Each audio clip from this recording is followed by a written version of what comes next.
Hey everybody, this is Deb with Truthification Chronicles, and I gotta tell you that Saturdays are a tough day to try to find news to get something new out there. Even on Twitter, it's not real exciting on Saturdays.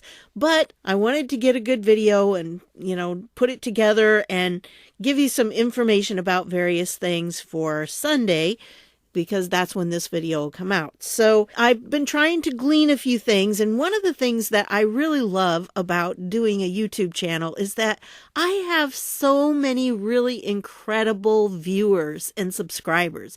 You guys are awesome. You keep putting in links and things for me. Sometimes I don't get a chance to see all the links or get to really watch them, especially if things are busy here. And I got to tell you, this month for me, really, really busy because it's NaNoWriMo National Novel Writing Month, and I am busy at work on that too. But I do appreciate when you put things in and you get to share them with other people too when you do that. But this is one that I missed the first time around. I didn't get to see the comment, but it was on this video right here, the Dems Demand Bar Recusal. And let me pull this down because it's like I bumped it up really big so you could see better.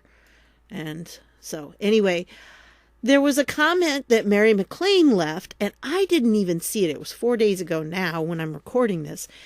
I didn't even see it. Fortunately, she's tenacious, and she posted again, so I got to see the second one.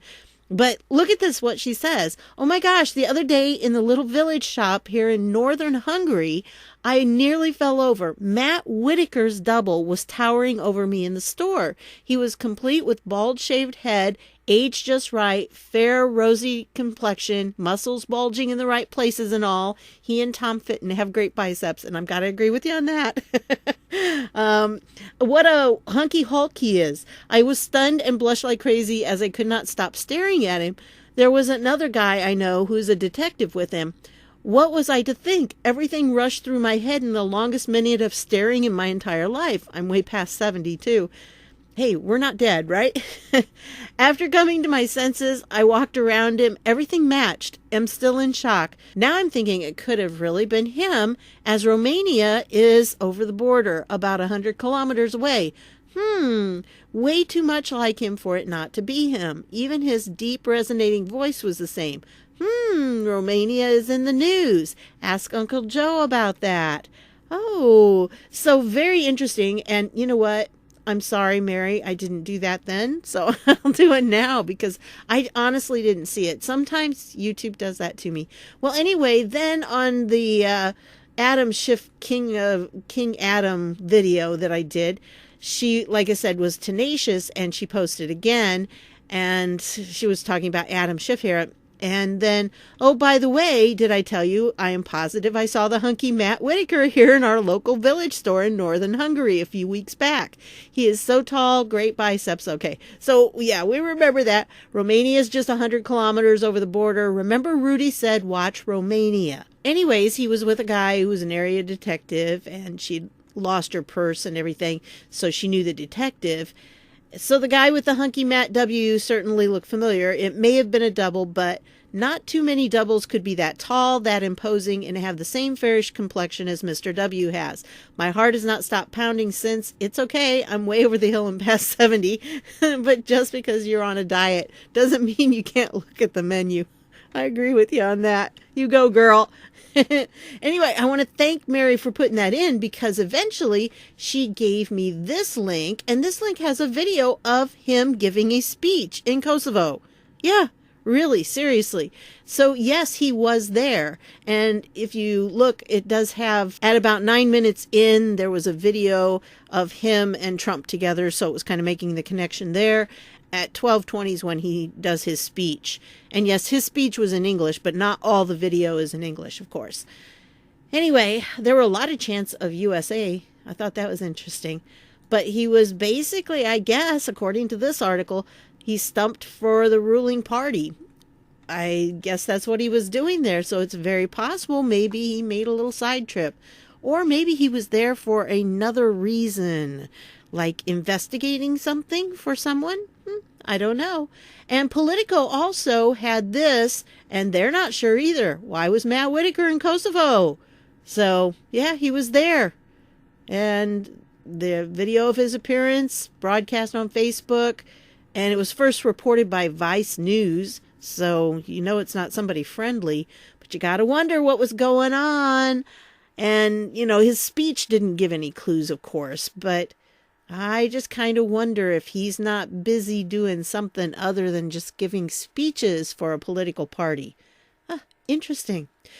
Anyway, speaking of where are people, there was a possible sighting of this person, our favorite letter of the alphabet. And so there are, you probably can't see very well, but there are a couple of posts that use the trip code, but I can't tell from this if the trip code was flashing or not. And so I don't know. It is up and running, the particular website. However, you're probably going to have trouble accessing it if you're just using a regular browser. So for more information on that, you can always go to isitwetyet.com. Yeah, believe it or not, that's where you're going to find the information. It tells how to get there and deals with these different types of things. Okay, so that's the place to go for all the information on that. And there's shirts and stuff that you can get to. Okay, so thank you for, I can't remember who sent me this one, but it was somebody in there. Thank you so much for pointing this out to me because I hadn't seen this one yet. But I have been following the events today, and I did know that it was up and running, and it at first crashed because there were so many people that accessed it. So they were trying to get that straightened out. But I do know that the people that were using Tor were doing okay with it. Then there's this LokiNet. So I think that was working fine. It's just regular browsers not accessing them. I couldn't access it. And I think I'm probably going to wait until it settles a little bit. So I'll let the real computer people take care of that first and get it all up and running well. And I assume that if he is posting, these were test codes. So I assume if he's posting and testing out the security of it, that they may be able to give a little bit of help there too. So anyway, wanted to let you know that. This one I thought was funny on Twitter. Adam Schiff has announced new whistleblower tryouts will be held on Monday. Scripts can be picked up Wednesday at the CIA. Oh, some of these people are very clever. I wish I could be that clever. I want to make a clever post one of these days on Twitter. I can never think of anything like that. Then I wanted to show you this. I'll leave all the links down below, just like usual, so you can check them out for yourself. This was an opinion piece that was done by Ted Cruz, and I thought he made a good point, a couple of good points here, because you probably by now know the situation because you have the tale of these two different media sites. And, Facebook says we're not going to fact check those political ads, but we are going to run them. Whereas Twitter said, no, we're just not going to run any. Well, who's right on that? I think Zuckerberg is the one who's doing the right thing because it's not their job to fact check political ads. And it is not their job to stifle those political ads either, because we deserve to have political ads run so that we can make informed decisions. And we can't do that if we never hear from them. And so I think he makes good points. There are two things in particular that he points out here. First, if banning political ads from candidates, groups, or individual citizens becomes the norm, that only stands to benefit two groups, incumbent politicians and the mainstream media. Because, the incumbent politicians already have a platform. And so they already have a way to get their message out. Whereas you wouldn't be able to challenge them because you couldn't put the ads out there like they can. If they have a Twitter feed, like President Trump has a Twitter feed. And so if you want to find out what he and his campaign is doing, you can always access that feed. Whereas if it's somebody who's challenging him, you wouldn't necessarily have the same reach because of his established platform. So that would be something. And then, with media, the media would basically be in control of things. And that would be really bad because they would manipulate the public opinion in the direction they wanted it to go. And that is a scary thought, which is actually what's been happening, really. Second, Twitter's ban only further empowers Silicon Valley billionaires who already have a stronghold on defining what is truthful or acceptable speech to now define what is and what is not political. It's up to them to determine where to draw the line, and they don't stop here. Banning ads is just the beginning. And I think that's where it would come down to, because they would be the ones to determine this is political speech, this is a political ad, and this is not. So if Trump would say something about his campaign, they could label that as a political ad and therefore not post it.